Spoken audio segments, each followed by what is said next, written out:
Before we dive into this week's episode, I want to remind you that there are a few spots remaining on the upcoming Thrive with Christy retreats. We have April 17th through 19th happening in Texas and June 14th through 18th happening just outside Truckee, California. I would love to see you there. You can learn more at thrivewithchristy.com. That's CHRISTY.com/retreats. Hey friends, I'm Christy and you're listening to Rock the Damn Boat. If you've ever bitten your tongue to keep the peace or said yes when every part of you wanted to say no, this one's for you.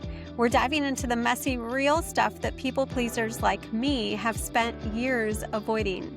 It's time to have the hard conversations, shake things up, and learn to stand tall even when it makes waves.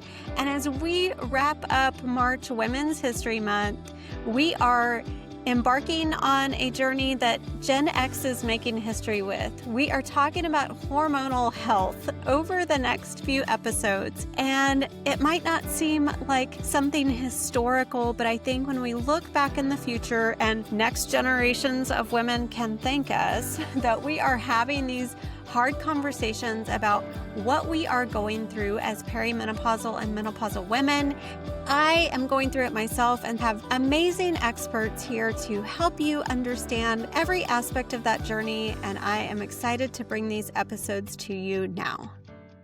So excited for my guest today because she is one of my dearest friends. I want to introduce you to Erika Hewlett, founder of Compassion Nutrition and Wellness. She is a hormone health coach, nutritional therapy practitioner, and yoga teacher, and now sound healer as well, with a serious passion for helping women harmonize their hormones so they can ease into midlife symptom-free.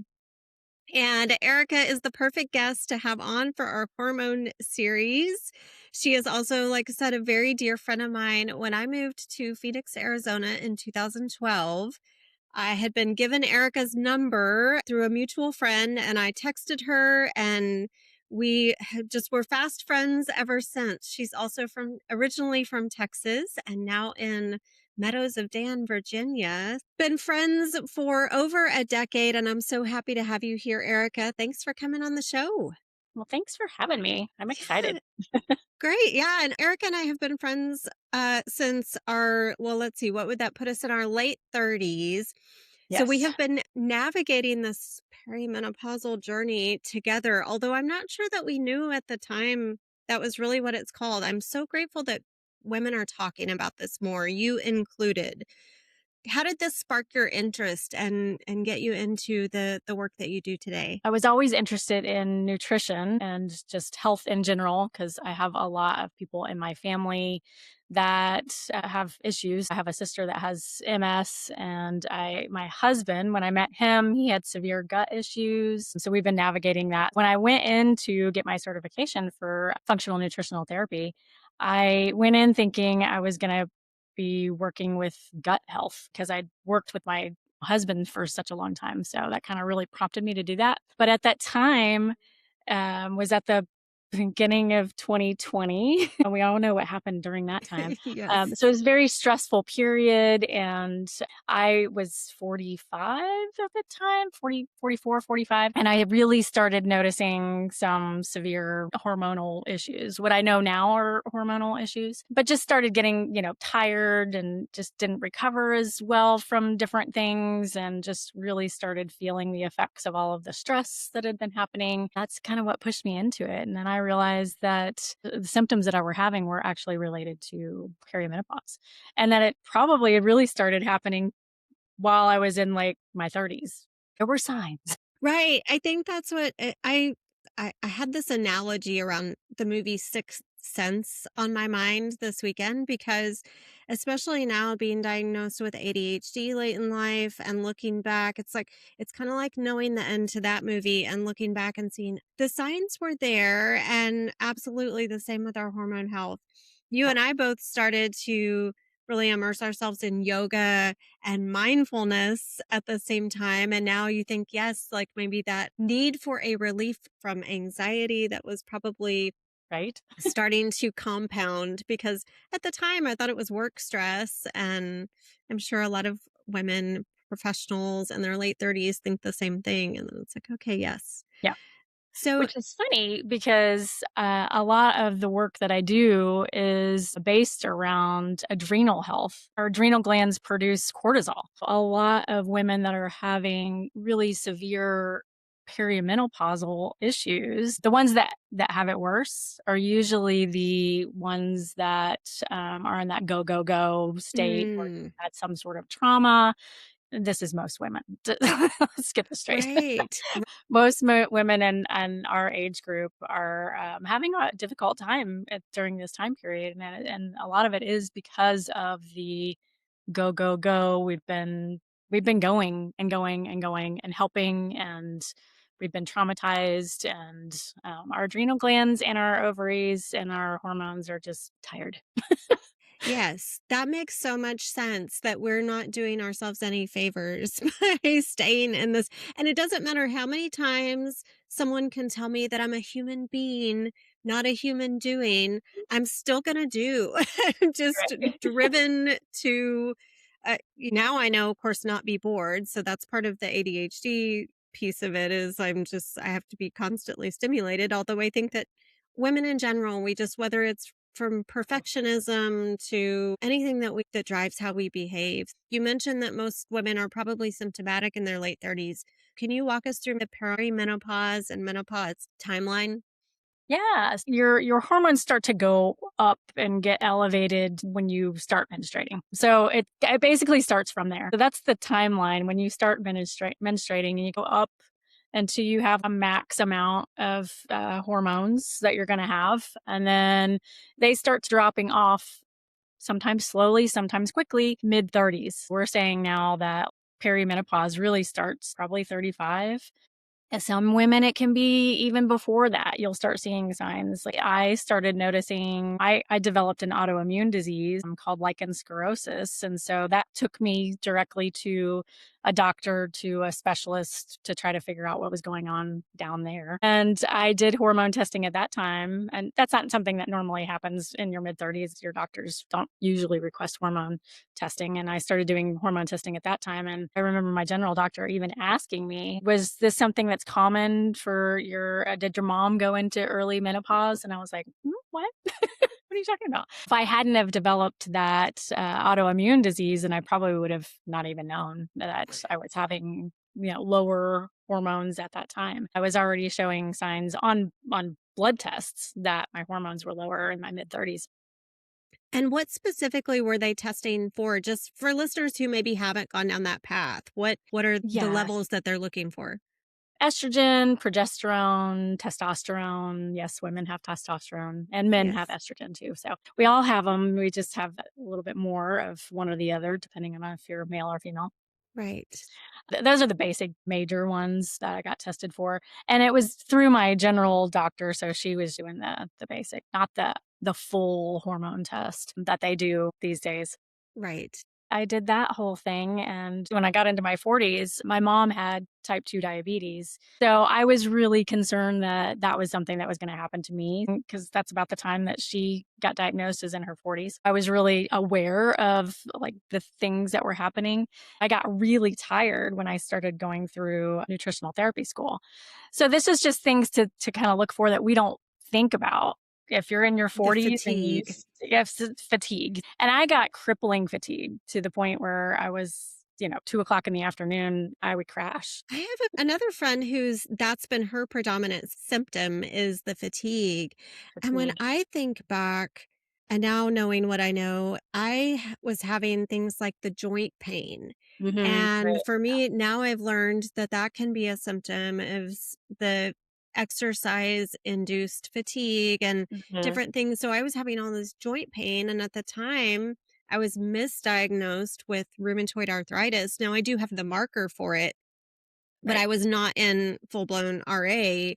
And I had a doctor who was treating me for that when in reality, now knowing what I know, that it was likely related to perimenopause and just everything I would do, planks, push ups, my shoulders felt like they were on fire. So that's another thing of fatigue and things I could do before felt like they were so much harder, things I could do in the gym or with my body, and it was like, Right. oh, Right.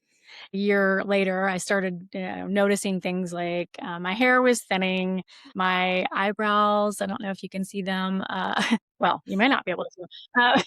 They whether started someone's listening or watching, yeah, but I have really they're thick eyebrow powder on, so I know exactly what you're same, talking about same, with the same. thinning eyebrows. Started having to use a little bit more of the eyebrow pencil. I was like, "Oh, I'm gonna have to get" so, that was a sign as well. A lot of these things are just other symptoms of thyroid. Thinning hair and the eyebrow thing is a thyroid problem. Or it's not that you have a thyroid diagnosis, but it's just that things are just not working quite as well as they used to be. So just That not makes focusing. sense because Yeah. I have always tested on the low end. I've never been clinically hypothyroid, but I'm like you with your mother. My dad takes thyroid medication, so I'm very vigilant about that being Mhm. a possibility for me. And like you said, I'm not clinically hypothyroid, but certainly have some things that are probably, easily gain weight, and of course, Mhm. and that's a whole nother Yeah. symptom, Yeah. a Yeah, right. whole nother aspect of things that happen Yeah. to us at this Yeah, point and, in like, life. that was another thing that I noticed, during that time period, I was extremely tired, and then also I hadn't changed my diet at all.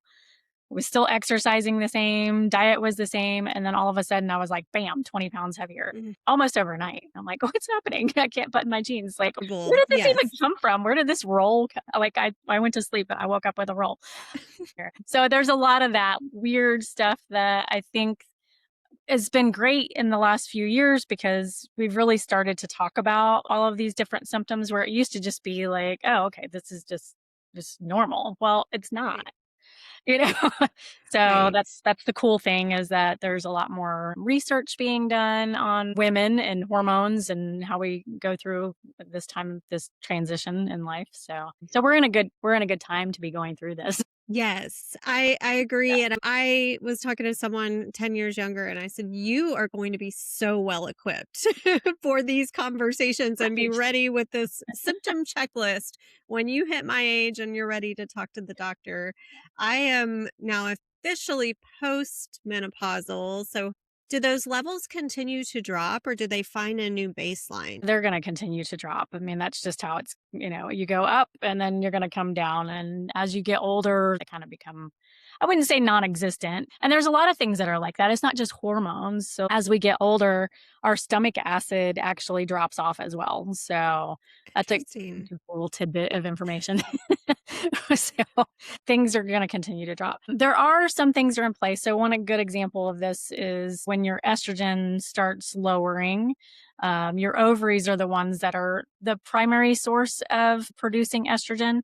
And then as we start to get this into this transition phase, then your adrenal glands are taking over producing the estrogen. So this is where things get a little mucked up. Hmm. Because if your adrenal glands are okay with producing the estrogen, the extra estrogen, they're supposed to take the place of it, the ovaries doing that. The problem is that I mentioned this earlier, we're so stressed out. We can't sit still. We have to constantly be doing something. And as women, we're the ones who take care of everything. We're going to work, we're taking care of the kids. If you don't have kids, then, you're taking care of somebody. Yeah, at our age, we might be parent caretakers now, or thinking Right, about those are the right. things I'm going to take care of my mom during back surgery soon. So Yeah. it's, yes, definitely Or we're always the nurturers or the right, exactly. caregivers.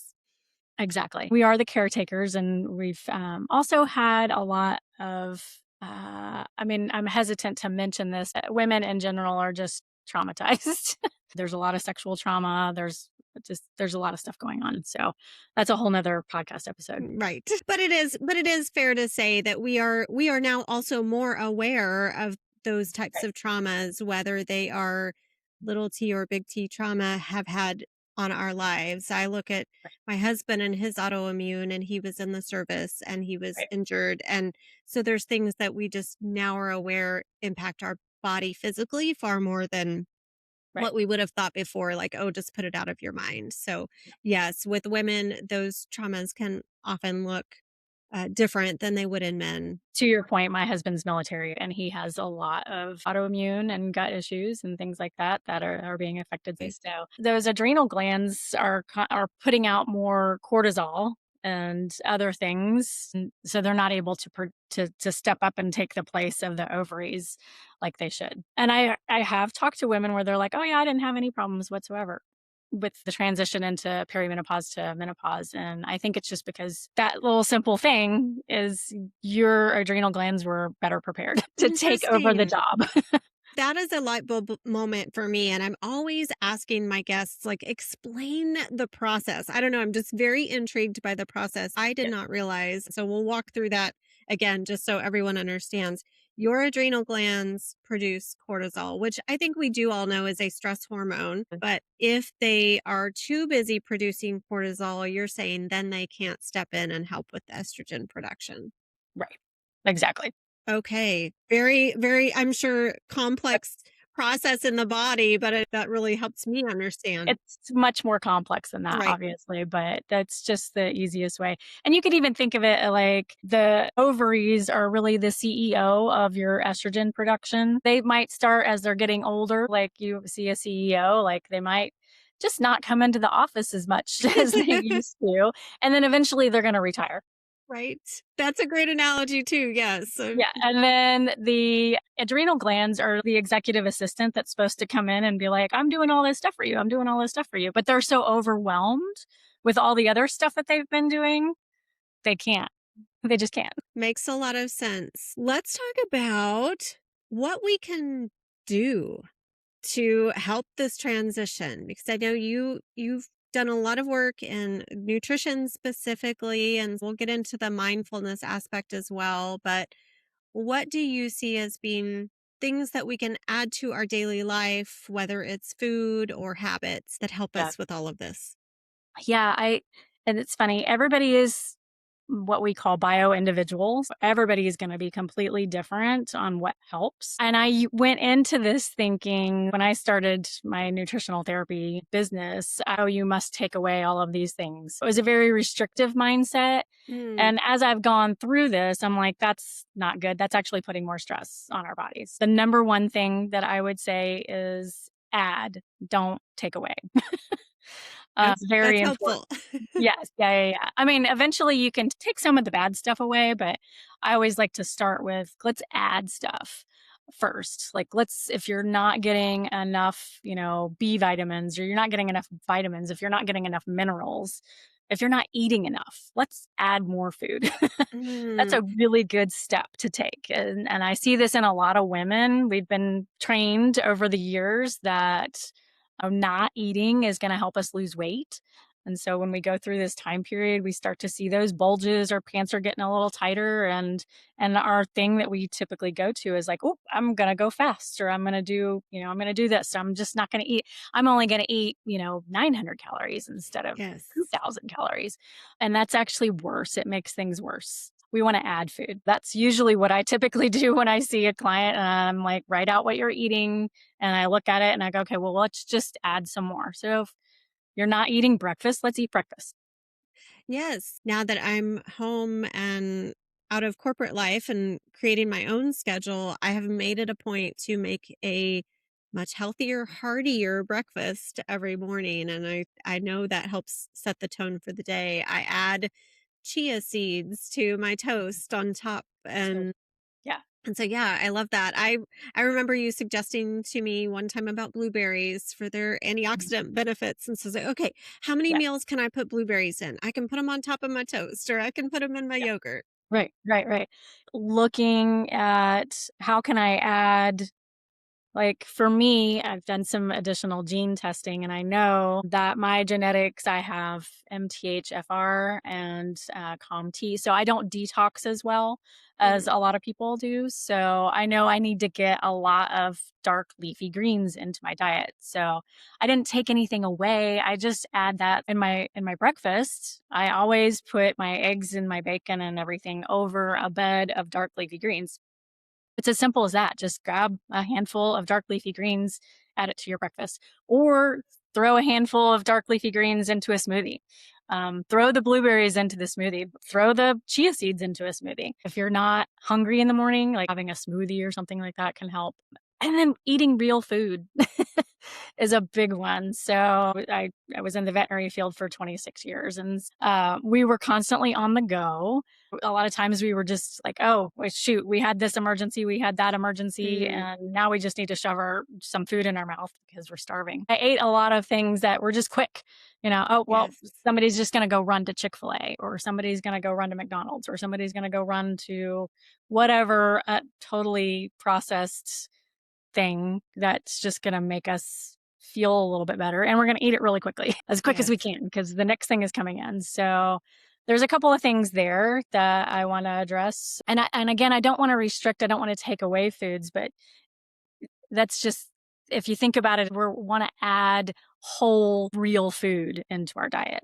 So Yeah. I'm not saying don't have the processed food, don't have the fast food, because I mean, we're in modern day Yeah. life. I think about like, I love Tangelos. If it's Tangelo season, that'll be my go to snack. Maybe a piece of fruit or something like that could be your emergency Right. snack rather Yeah. than Yeah, my uh, my snacks went from french fries to apples and cheese. So a you just little. think about things like that, maybe trying to swap some, not so great things to some things that are a little healthier for us. So swaps are good, adding food in. I would say everybody across the board probably needs higher magnesium in their diet. And some things can not be in your diet, like Epsom salt baths are great for getting more magnesium so you're absorbing. So again, it's like a twofold in that, because you get to have a relaxing bath Yes, it's that away from the mindfulness world. piece that we love. I love a good soak. And that Yeah, might not be everybody's cup of tea. And for me, someone who has trouble sitting still and I get antsy, I can soak in a tub for 20 minutes and that's my thing. So, right. and Yeah, I that's not right. don't get in a hurry. Usually the water gets cold before I get finished. You're right. It's something different for everyone that Yeah. food Yeah. wise too. So There's more specific things that you can do. There's more specific testing, and I could get a plan together for somebody who had HTMA test, some mineral testing, hormone testing, and like more specific to what you are, because everybody's got different things. Like my husband is allergic to like all of the things that most people would think are healthy, which is really weird because he's allergic to carrots. I remember that about him. Yes. Yeah. Carrots and soy and hops are the major things that he's allergic to. So there's some things that we consider healthy that may not be great for you. That's where this bio individuality comes in, but there are some across the board things that are really good to do. And I think the biggest thing during this time period is not stressing your body out, and not eating enough and not getting enough of the nutrient dense foods are the biggest things that I see that Yes. that can help. Those are gonna make a huge difference if you concentrate on those things. Nutrient dense. I love that phrase because used to be we'd be like bad foods and good foods, but now we really think more about processed food versus something that is as close to how it came out of the ground or off a tree as possible. Right, right, right, right. Yeah, we There's used to just say, like, "Ixnay all processed food," but, I mean, if you think about it, it's processed because it's gone, like, you're just right. We eat einkorn bread that we buy from a local bakery, and the einkorn flour is an ancient grain, and it's for people who are gluten sensitive. It's better for your gut, but like you said, it's still processed. There, it still was baked in an oven. yes, yes. There's a lot of buzz around protein. Is Oh, there anything we need to know about protein? yes. Protein is having its day for sure. Yes. It's in the spotlight, and it is Yes. really important. So I try to just say it depends too. Like, are you working out? If you're strength training, which is a big thing, it's also a big thing. Yes. Strength Like you training is said, a whole that could be a whole extra episode right, right, about right. how we need to strength train. Yes. Exactly, exactly. But protein is really important. It's going to keep you the most satiated. If you're eating enough protein, you're not going to be as hungry. So, if we really concentrate on that, and then protein is actually pretty nutrient dense. There's usually protein comes along with other vitamins and nutrients and minerals and things that we need. So, they say try to get how much ever you weigh in grams What, of one protein. 1 gram per pound of body A gram weight? per pound, yeah, that's really hard to do, but I mean, it can be as simple as I aim for a minimum of 30 grams of protein per meal, so 3 times a day. So Okay.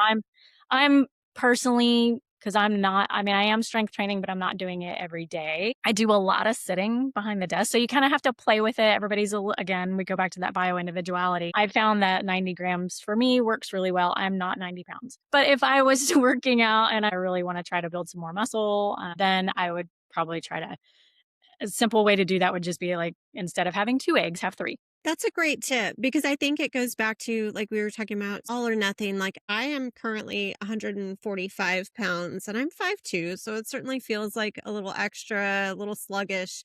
Although I was reading the other day that I am the average weight. That's just where we are at this point. 145 grams of protein would feel Like, impossible. right, right. And so I love what you're saying.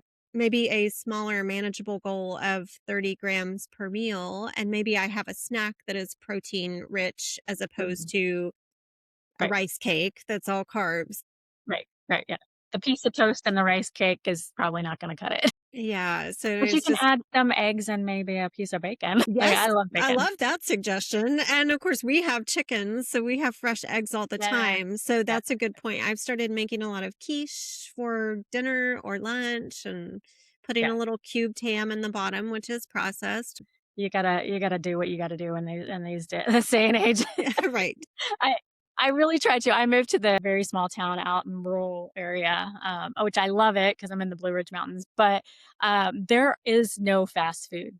I have to cook every single meal. I really try to find snacks that are gonna be protein heavy. I keep Chomp's beef sticks handy. I have nuts available. I'm like a big fan of pistachios and almonds, so little things like that instead of the junk food bag of potato chips. That's not gonna get you more protein. No, no. So you brought up HTMA, hair trace mineral analysis. So tell us how you're incorporating that into the work that you're doing on nutrition. Yeah, that's like the best test ever, I think. Aside from the fact that you have to snip a little That's chunk of the hair, but worst. it's okay. It'll grow back.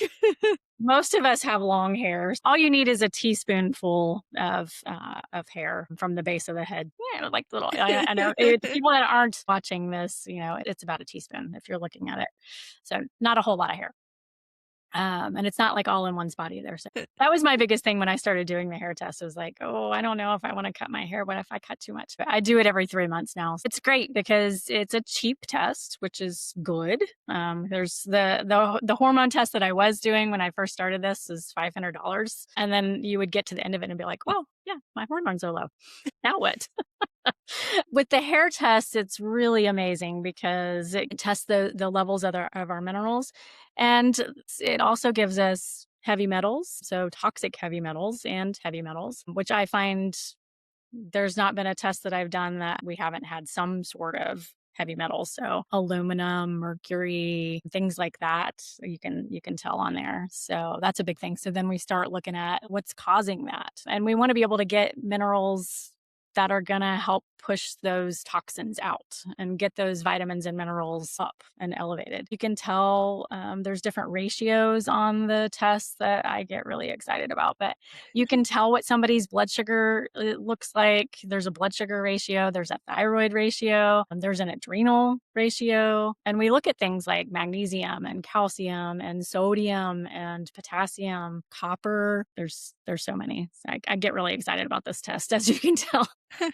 Well, it's fascinating, and I you did it for me and gave me my results, and I took some immediate action. I'd be curious to know, at this point, like testing, whatever it's Right. been, 6 months or more. My husband and I just finished watching a season of Alone, Right. and I think about when they talk about they feel like their bodies are shutting down, and you think about, well, they might be getting the basics of protein through Sure. game, but all of those minerals that we just don't think about that our food provides to us, that we think about the heavy hitters, the protein, the carbs, and the fat. And then there's this very complex layer of vitamins and Yes. minerals that help us. One of the things that I didn't mention about this test is that it also can tell us a lot of things about your nervous system and also about your personality, which is interesting that your minerals actually can be a big part of how you are. So you could change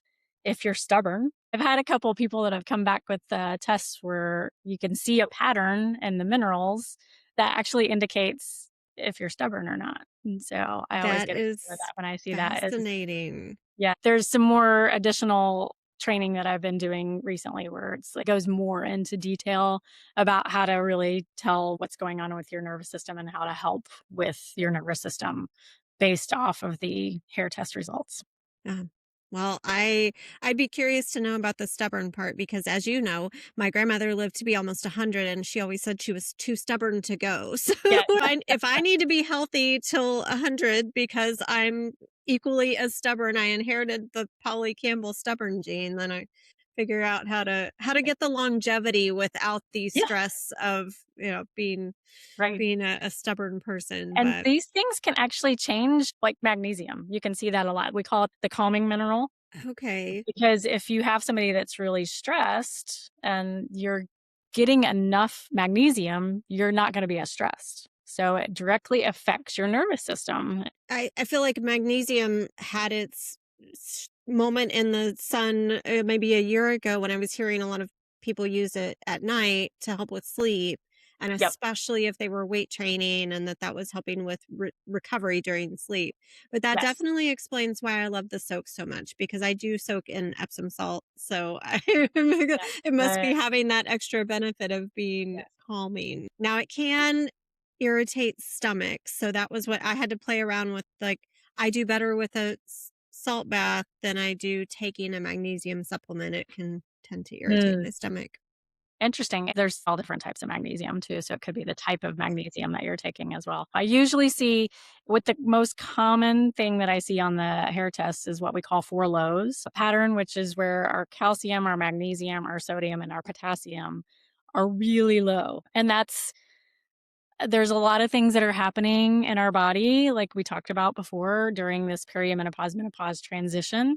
And the adrenal glands are again in play there. So we're not able to handle the stress. The 4 lows is a stress pattern of Mm. like we're just depleted. That's another thing is adding in adrenal cocktails. So doing adrenal cocktails in the morning or even throughout the day, like depending on how severe you are, you might do it a couple times a day if you can handle it. But adding in potassium and adding in sodium a lot. We've been told for years to do low sodium and to cut out salt. But really, what we need is just a really high quality sodium because we're burning through it because we're stressed. We're drinking a lot of coffee, we're working out, we're doing a lot of cardio, we're sweating, and then also we're coming from a depleted state, anyways. I can see all of that on the hair test. That was one tip I implemented after you and I spoke was adding just a little pinch of salt to my water so that I always had like I don't always want to go straight to the hydration drinks or the fruity type things and it was so negligible I didn't you don't taste a Coconut big water difference. coconut water is actually really good too. So we've talked about nutrition. We have talked about minerals, which are also a component of nutrition. And then Yeah. we also, you and I are both well versed in the mindfulness world. So we Mm. create this balance of what we're putting into our bodies and then maybe also what we're doing with our bodies. How can we use things like yoga or sound to complement what we're doing with our Mm. nutrition? What effects does it have on like our adrenal glands and these things that you're talking about, the cortisol production? I'm assuming that's a great antidote to It that is, it stress. is, yeah. You could literally not concentrate on food. I mean, I think it's a great if you do it both together. Add nutrition, add the nutrients that you need, and also calm your nervous system. So for some people, that looks like yoga. Some people don't like yoga or the poses or don't like the idea of yoga. So in that sense, I really like music and sound. So Mhm. for me, I started doing sound baths. I learned how to play the crystal bowls and adding in some other different weird instruments to that. But I do hour and a half long restorative yoga nidra and sound bath sessions, which is really, it's going to calm you. Most people it will. Yes. I'm not gonna Right. say it's for everybody because some Right. people can sit still for that long. Bio-individual stress relief. Yep. Right. But it's kinda like meditation. For me, just sitting there and doing nothing is more stressful. So just meditating in quiet is not what I consider my nervous system thing of choice. I was gonna say drug of choice. Yeah. For me, it's, yoga, it's the sound healing. Breath work is another thing that I'm, getting into, so there's lots of different techniques out there, but yes, I have a yoga studio here in our little small town of Meadows of Dan, Mhm. so I'm gonna personally say, yes, yoga is the thing, but there's lots out there that you can do. Vagal toning is good, so our vagus nerve is, like, the main thing. My husband loves to be on the back of a horse, and for him, that's his stress Right. relief is to go out and ride the horse. I had a yoga studio. He gave it a try. He came to Yeah. several classes. Just wasn't his thing. So for him, it's horseback riding. Which is funny because I'm just gonna throw this in as a little tidbit. I know he can do the splits, so Yes.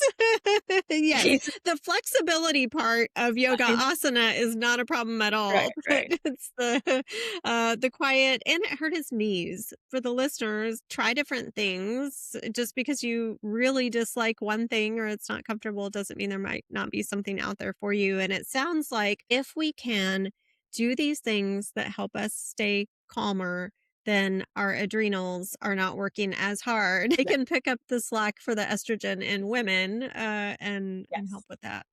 The things that we can really help with our adrenal glands and our stress levels. I know people always say you just need to calm yourself and do things that are stress relieving. That can look different for everybody. Main things that I concentrate on during the perimenopause, menopause transition stage, that's food. So we're talking about nutrition, sleep. We didn't talk about that, Mm. but sleep is where your body repairs itself the most. You detox during that time period. These other things that we're talking about, the yoga, the sound healing, this any type of nervous system work that we can look at, it could look like going out and riding a horse. It could look like going for a run or going for a walk or going for a hike. All of those things are going to help you sleep better and calm the nervous system. So, and then, it's stress. Those are the main things is nutrition, sleep, stress.